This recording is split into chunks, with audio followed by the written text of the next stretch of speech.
তো চলো বন্ধুরা, আবারও চলে আসলাম মা অন্য কোনো রান্না করে রান্না বান্না নিয়ে। তো সবাই কেমন আছো? আশা করি ভালো আছে। তো আমিও ভালো আছি। তো চলো আজকে কি রান্না হবে আমার দেখিয়ে দিচ্ছি।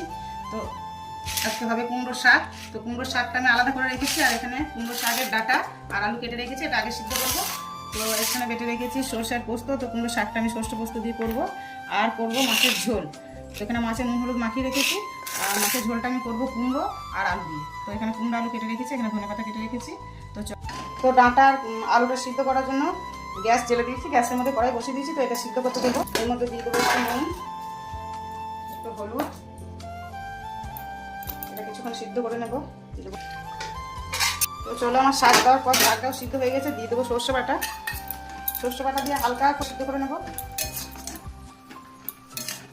আমি ঢেলে নিয়েছি, সিদ্ধ হয়ে গেছে। শাকটা ফোড়ন দেওয়ার জন্য কড়াইয়ের মধ্যে দিয়ে দিয়েছি তেল। তো এর মধ্যে ফোড়নের জন্য দিয়েছি একটা শুকনো লঙ্কা আর কালো জিরে, আর দিয়ে দেবো রসুন।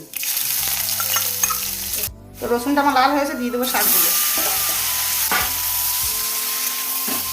দিয়ে দেবো চিনি। তো মাছ ভাজার জন্য কড়াই বসিয়ে দিয়েছি, কড়াইয়ের মধ্যে তেল দিয়ে দিয়েছি। তো মাছ দিয়ে দেবো এবার। আমার মাছটা একদিক হয়ে গেছে, উঠে দেবো।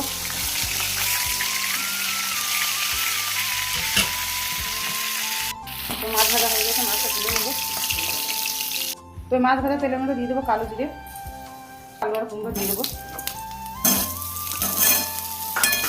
তো ভেজে নেবো।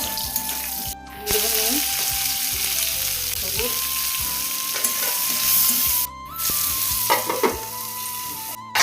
চলো বন্ধুকে একটু নেড়ে দেবো। কিন্তু এটা কারেন্ট চলে গেছে, রান্না করতে করতে দিয়ে দিলাম আদা রসুন বাটা। একটু কষিয়ে নেবো। দিয়ে দেবো লঙ্কা গুঁড়ো, সামান্য পরিমাণে হলুদ গুঁড়ো। নুন দেওয়া ছিল, তো একটু অল্প করে দিয়ে দেবো। দিয়ে দেবো একটু চিনি।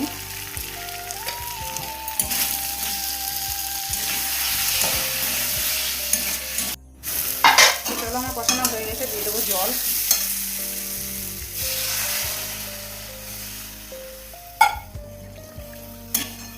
তো ঢাকা দিয়ে দেবো, কিছুক্ষণ হবে। তো চলো, আমার কুমড়ো আলু সিদ্ধ হয়ে গেছে, কারেন্টও চলে এসছে। তো দিয়ে দেবো এগুলো মাছ, আর দিয়ে দেবো ধনেপাতা।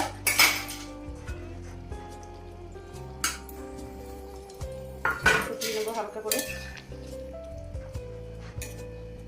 তো আমার মাছের ঝোল হয়ে গেছে, বন্ধ করে দেবো গ্যাস। তো চলো বন্ধুরা, আমার রান্না বান্না হয়ে গেছে। তো প্রথমেই আছে ভাত, তারপর আছে স্যালাড, তারপর কুমড়োর শাক, তারপর আছে মাছের ঝোল। তো চলো আবার কাল দেখা হবে কাল।